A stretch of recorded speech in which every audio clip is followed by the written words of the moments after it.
Hello mga Bex, mga kapatsyam at mga kaetsyosera. O sabi ng asawa ko, isama na daw ang mga kamekos-mekos dyan. Nagsipagtanghalian na ba ang lahat? Dahil kung hindi pa, naku siguradong matatakam kayo sa ating next recipe. So for today's video, ang lulutuin natin ay garlic butter shrimp. Kasi naman, naka-LL tayo ngayon, kaya naman kakain tayo ng shrimp, chos. Every week kasi, nagsisale sa amin, kaya lang bihirang-bihirang nagsisale yung shrimp. Kung mag-sale man siya dati, medyo maliliit, pero ngayon, na-timingan namin na malalaki siya. So actually, nilinis ko na yan, binalatan ko na, tinanggal ko na rin yung antena o yung buhok, at higit sa lahat, dinivein ko na rin yan. Hinabad ko na rin pala yan overnight sa Sprite para naman mas malinamnam. Pero pwede naman kahit 30 minutes to 1 hour kung nagmamadali, diba? So una, nung mainit na yung ating pan, nilagay ko na yan ng butter. Tapos sinunod ko na rin yung bawang. Mas maraming bawang mas masarap, kaya lang konti lang yung bawang namin, pero carry na yan. So nung nag golden brown na yung bawang, nilagyan ko na rin yan ng konting oyster sauce. Hinalo lang ng konti, then nilagay ko na yung mga shrimps. Binawasan ko nga pala yung binabad ko na Sprite dyan. So binuhos ko lang mismo yung shrimps. So haluin lang natin ng maigi para naman mag-even yung pagkakaluto. Ang sabi nila, hindi yan masyadong niluluto ng matagal. So mga 3 to 5 minutes, pwede na dapat yan maluto. So ang indication na luto na yan, pagka medyo orange na siya. So pagka gray pa, bali-baliktarin lang natin. Naka-follow na ba ang lahat sa aking page? Kung hindi pa, paki-follow na po.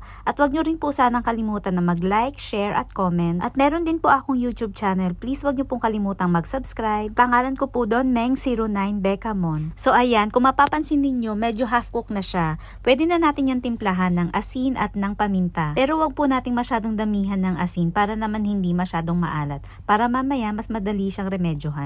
Maya-maya pwede na nating tikman yan kapag medyo luto na sila. Pag may nakita pa tayong gray, bali-baliktarin lang natin.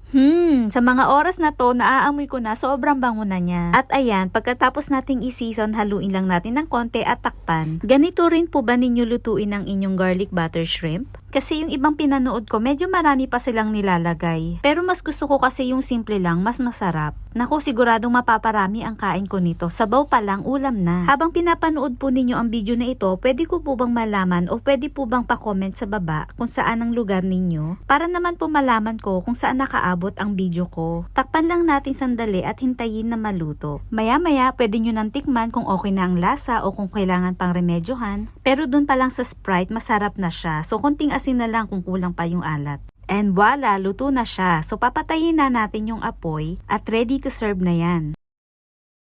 So yun lang mga kaetsyosera, mga Bex at mga kapatsyam ang ating video for today. Abangan ninyo ang ating susunod na recipe. Ang sabi ng asawa ko medyo matabang pa raw, kaya naman nagdagdag lang ako ng konting asin pa.